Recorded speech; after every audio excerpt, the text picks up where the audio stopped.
Guys, आज के video में आपका हार्दिक स्वागत है। माय यूट्यूब चैनल पे भी आपका बहुत बहुत अभिनंदन है। तो आज मैं आपको बताने जा रहा हूँ क्योंकि मैंने पहले का एक वीडियो डाल चुका हूँ मैं, जो कक्षा 10वीं के पहले लेक्चर का है। पहले अगर आपने वो वीडियो नहीं देखी हो तो पहले उसको जाके देख लें। तो अब आते हैं अपने काम पे। तो संयोजन अभिक्रिया, मैंने आपको पहले सारी चीज़ें बता दी इसके पहले वाली, है ना। तो हम संयोजन अभिक्रिया पढ़ने वाले हैं।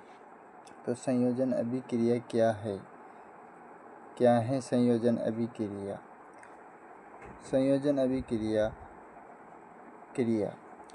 वह रासायनिक अभिक्रिया जिसमें दो या दो से अधिक अभिकारक एक अकेला उत्पाद बनाते हैं। दो या दो से अधिक अभिकारक मिलकर एक नया उत्पाद बनाते हैं, उसे क्या कहते हैं? संयोजन अभिक्रिया।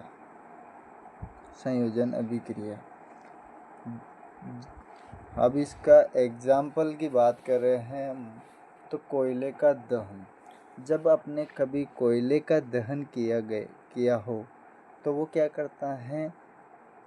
कोयला काला धुआं तो छोड़ेगा ही, उसके साथ में भी क्या करेगा? कार्बन डाइऑक्साइड बनाता है। कार्बन डाइऑक्साइड गैस जो क्या होती है, हमारे लिए हानिकारक गैस होती है, उसको क्या करेगा? वो बनाएगा।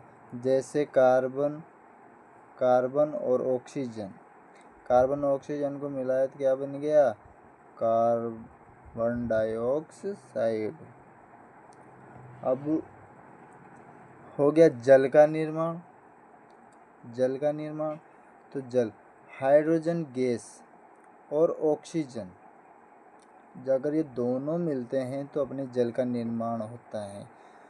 तो इधर हाइड्रोजन गैस और प्लस में कर दिया अपन ने ऑक्सीजन, दोनों मिलाकर क्या बन गया? जल बन गया। जल का सूत्र H2O होता है। अब दोस्तों, बिना बुझे चूने की अभिक्रिया को, जल के साथ अभिक्रिया को बहुत सी बार 10th के एग्ज़ाम में पूछा गया है। तो यह और बहुत सी बार बिना बुझे चूने का सूत्र भी पूछ लेता है। तो अब जब कैल्शियम ऑक्साइड के साथ बिना बुझे हुआ चूना, कैल्शियम ऑक्साइड को क्या कहते हैं? बिना बुझा हुआ चूना। पानी के साथ अगर अभिक्रिया कराते हैं तो बिना बुझा हुआ चूना, मतलब कैल्शियम हाइड्रोक्साइड का निर्माण हो जाता है। तो कैल्शियम और बिना बुझे हुए चूने का सूत्र होता है कैल्शियम ऑक्साइड, और इसको जल में अगर अपन डालते हैं तो कैल्शियम ऑक्साइड का निर्माण होता है। जैसे आपने देखा होगा कि वो अपन पुराने ज़माने में वो चूने के पत्थर से पोता जाता था, मकान वगैरह पुराने उससे पोते जाते थे। अपन उसको अगर बाल्टी में पानी में डालते हैं तो उसमें क्या करते हैं? वो गर्म होता है और वाष्प निकलती है और सफ़ेद पानी निकलता है। अगले पेज पे आते हैं।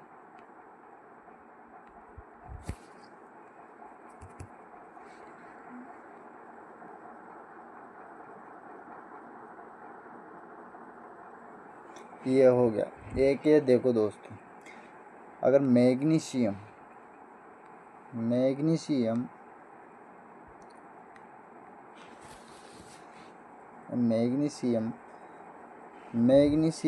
की अभिक्रिया ऑक्सीजन से करवाते हैं तो NGO बनता है। मैग्नीशियम से अभिक्रिया कराते हैं तो क्या बनता है? मैग्नीशियम ऑक्साइड बनता है। मैग्नीशियम ऑक्साइड बनता है। अब मैग्नीशियम का तो 2 अणु हो जाता है। अगर अपन इसकी संयोजकता की बात करें तो इसके 2 अणु हो जाते हैं और इसके ऑक्सीजन के भी 2 अणु हो जाते हैं। तो इधर भी 2 है तो ऑक्सीजन भी 2 होगी और इधर भी क्या होगा, MgO, मतलब MgO का मतलब मैग्नीशियम ऑक्साइड बन जाता है। ठीक है, अगले पेज पे आते हैं दोस्तों। वियोजन अभिक्रिया। वियोजन अभिक्रिया क्या होती है? वियोजन ये वह अभिक्रिया होती हैं जिसका अभिकारक टूटकर, कोई एक अभिकारक है वह टूटकर 2 या 2 से अधिक सरल उत्पाद प्रोडक्ट बनाता है। मतलब वह किसी भी माध्यम से उत्पाद बना सकता है। जैसे हो गया प्रकाश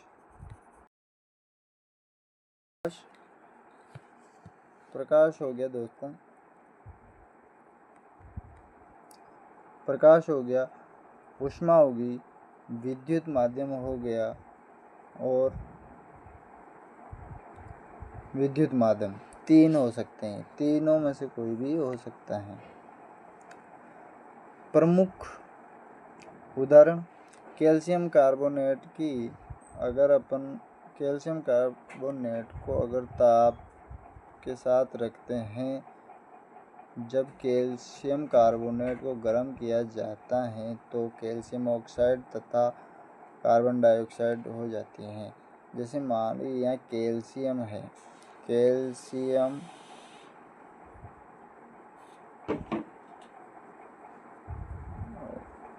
और इसको अगर अपन ने गर्म किया तो बिना बुझा हुआ चूना और वो कार्बन डाइऑक्साइड निकलती है बाहर।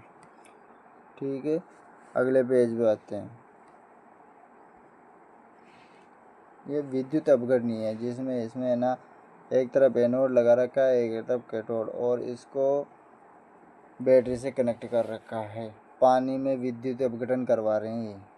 क्या करा रहे हैं? पानी में विद्युत अपघटन। पानी में विद्युत अपघटन तो एक तो हो गया जल में विद्युत डालते हैं तो अब ये है ना, हाइड्रोजन अलग हो जाएगा और ऑक्सीजन भी अलग हो जाएगा। अगर अपन पानी में किसी विद्युत प्रवाहित करते हैं तो हाइड्रोजन अलग हो जाएगा और ऑक्सीजन अलग हो जाएगा। तो 2 अणु क्या होता है, विद्युत अपघटन करवाते हैं तो एक अणु के कितने अणु बन जाते हैं? 2 अणु बन जाते हैं। अगले पेज पे आते हैं। अब इसका एक और एग्जाम्पल है, दोस्तों। तो इसका एक एग्जाम्पल क्या है? सिल्वर क्लोराइड का प्रकाशीय रासायनिक वियोजन। मतलब सिल्वर क्लोराइड को प्रकाश की उपस्थिति में रखने पर क्या बनते हैं? जैसे इसमें देख लो, सूर्य के प्रकाश में रखने पर सिल्वर क्लोराइड सिल्वर और क्लोरीन में टूट जाता है। किस में टूट जाता है? और रंग क्या होता है? इसका रंग भी सफ़ेद, बहुत सी बार पूछा जाता है कि रंग भी सफ़ेद या धूसर ग्रे हो जाता है। तो जैसे ये इसकी अभिक्रिया है। एल्यूमिनियम क्लोराइड को ये प्रकाश है दोस्तों, यहाँ पर प्रकाश कर लेना। प्रकाश की उपस्थिति में रखने पर एल्यूमिनियम अलग हो जाता है और क्लोरीन अलग हो जाता है। एल्यूमिनियम अलग हो जाता है और क्लोरीन अलग हो जाता है। अगली पेज पे आते हैं। विस्थापन अभिक्रिया। अब आता है अपना विस्थापन अभिक्रिया। विस्थापन का मतलब क्या होता है दोस्तों? एक जगह से दूसरी जगह पर स्थानांतरण कर देते हैं किसी चीज़ का। अगर मैं यहाँ से किसी शहर जा रहा हूँ और तो मैं यहाँ से वहाँ जा रहा हूँ तो वो मेरा क्या हो गया? विस्थापन हो गया, डिस्प्लेसमेंट हो गया, रिएक्शन। अब तो इसके बारे में अपन बात करते हैं कि विस्थापन अभिक्रिया क्या है, इसके उदाहरण क्या हैं। हम सारे एक एक समझने वाले हैं इसमें। तो विस्थापन अभिक्रिया वह अभिक्रिया है जिसमें एक या एक से अधिक क्रियाशील तत्व किसी कम क्रियाशील तत्व को उसके यौगिक से हटाकर उसकी जगह यह स्वयं ले लेता है। उसकी जगह क्या करता है? स्वयं ये ले लेता है। अब देखो विस्थापन अभिक्रिया में वह अभिक्रिया जिसमें एक अधिक क्रियाशील तत्व कम क्रियाशील तत्व को क्या करेगा? हटा देगा और उसकी जगह पर ये आ जाएगा।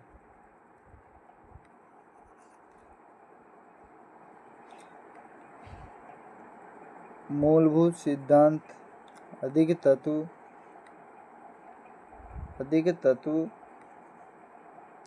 कम क्रियाशील तत्व को क्या करेगा? ये हटा देगा।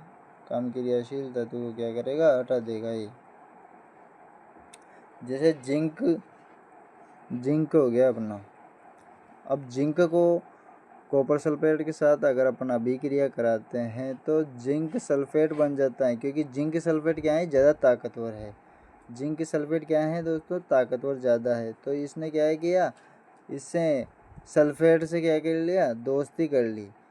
और जो है ना कॉपर है, तो कॉपर क्या है? थोड़ा कमज़ोर आदमी है बेचारा। तो कॉपर कमज़ोर है ना, तो कॉपर क्या हो गया? बेचारा अलग हो गया। अब जैसे लोहे की कील, इसका एक महत्वपूर्ण उदाहरण है ये। अगर अपन लोहे के कील को कॉपर सल्फेट के नीले घोल में डालते हैं ना, तो घोल का रंग क्या हो जाएगा? घोल का रंग हरा हो जाएगा। हल्का हरा हो जाएगा, ज़्यादा हरा नहीं होगा, हरा हो जाएगा।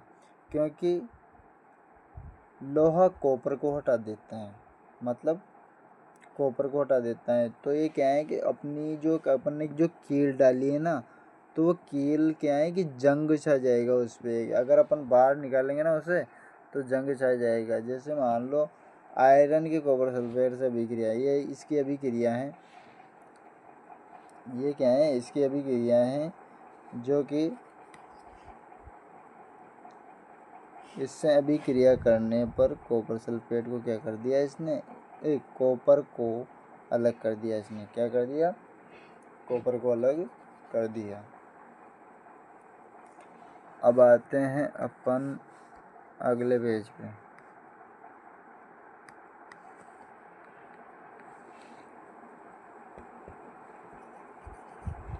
द्विविस्थापन अभिक्रिया क्या है? क्या होता है द्विविस्थापन अभिक्रिया में? वह अभिक्रिया उसमें क्या है कि विस्थापन में क्या होता था? केवल एक ही आदमी अपनी जगह चेंज करता है। तो इसमें दो आदमी अपनी जगह चेंज करेंगे। जैसे कि सोडियम सल्फेट की अभिक्रिया अपन बेरियम सल्फेट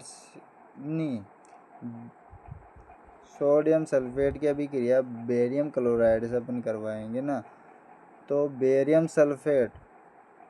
सल्फेट के साथ अभी क्रिया कर लेगा, और जो सोडियम है जो नमक बना लेगा।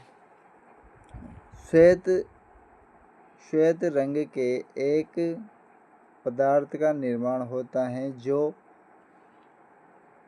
जल में अविलेय होते हैं। जो क्या होते हैं? जल में अविलेय होते हैं। इस विलयन को अवक्षेप कहते हैं।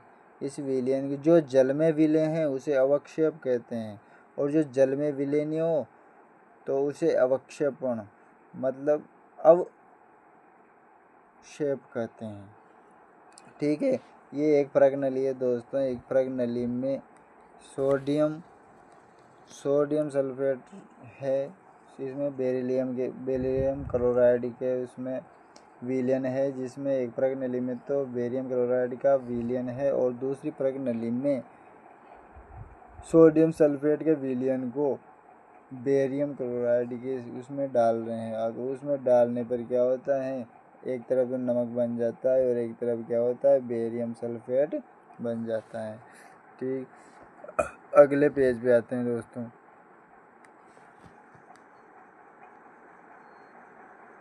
नौ नंबर, उपचयन एवं अपचयन। उपचयन और अपचयन।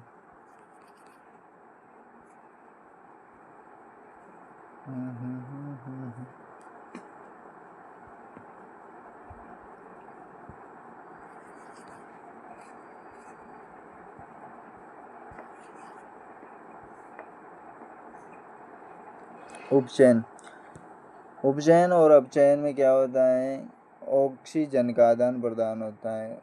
जो ज़्यादा क्रियाशील होगा, जिसमें ज़्यादा दम होगी, वो क्या है कि ऑक्सीजन के साथ विवाह कर लेगा। जिसमें नहीं होगा तो वो क्या नाम से अदर कंपाउंड के साथ क्या कर लेंगे, अभिक्रिया कर लेगा।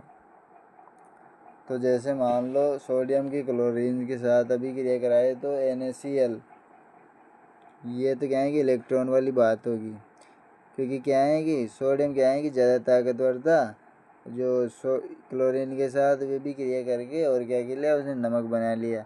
इसमें क्या है कि एक इलेक्ट्रॉन क्या हो गया, गेन हो गया। क्या हो गया, एक इलेक्ट्रॉन ज़्यादा बढ़ गया। अपन और सोडियम की ऑक्सीजन के साथ अभी क्रिया कराते हैं तो क्या है कि सोडियम ऑक्सीजन के साथ अभी क्रिया करके क्या कर लेगा, सोडियम ऑक्साइड बना लेगा। और सोडियम की अगर सल्फर से अभिक्रिया कराते हैं तो क्या करता है, सल्फर के साथ अभिक्रिया करके वो क्या कर लेगा, सोडियम सल्फर बना लेगा। क्या बनाएगा, सल्फर बना लेगा। अगले पेज पे आते हैं।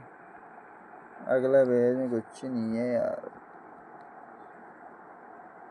कॉपर ऑक्साइड में ऑक्सीजन के योग से कॉपर ऑक्साइड से, अब देखो ये उदाहरण है अपना। कॉपर ऑक्साइड में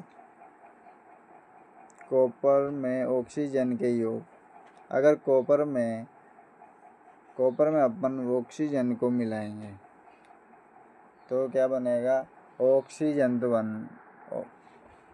कॉपर ऑक्साइड बनेगा।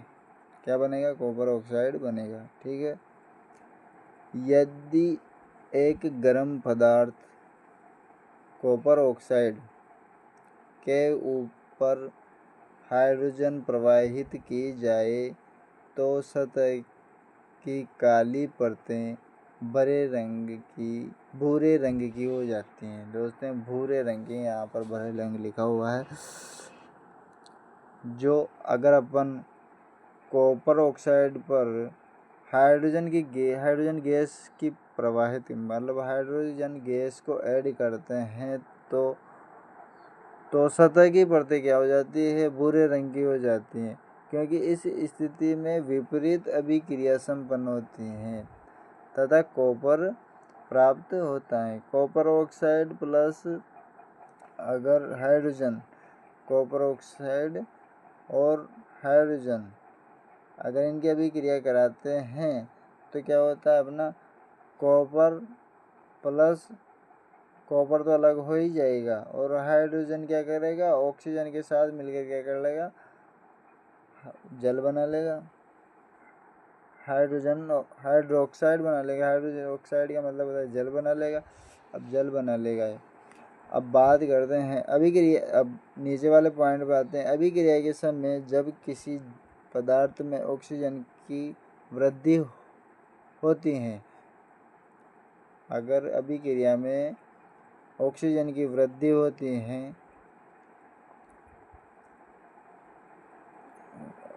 हैं तो उसे उपचयन कहते हैं। क्या कहते हैं, उपचयन कहते हैं। और अगर ऑक्सीजन की कमी होती है, ह्रास का मतलब कमी होता है, अगर ऑक्सीजन की कमी होती है तो क्या कहलाता है, अपचयन कहलाता है। और ये रेडॉक्स अभिक्रिया भी कहलाती हैं। दोस्तों एग्जाम में बहुत बार पूछा जाता है कि रेडॉक्स अभिक्रिया क्या होती है। रेडॉक्स अभिक्रिया के महत्वपूर्ण समीकरण बताइए। तो जिंक जिंक ऑक्साइड के साथ कार्बन की अगर अपन अभिक्रिया कराएंगे तो जिंक को अलग छोड़ देगा और कार्बन इसके साथ विवाह कर लेगा। और मैग्नी ऑक्साइड, जिसको अगर अपन HCl हाइड्रोक्लोरिक अम्ल के साथ अभिक्रिया कराएंगे तो मैग्नी क्लोराइड बना लेगा, प्लस जल तो बनाएगा, ऐसे साथ में क्या करेगा, क्लोरीन को बाहर निकाल देगा। ठीक है दोस्तों, अगर आपको ये वीडियो पसंद आए तो लाइक और चैनल को सब्सक्राइब ज़रूर करें। थैंक यू दोस्तों।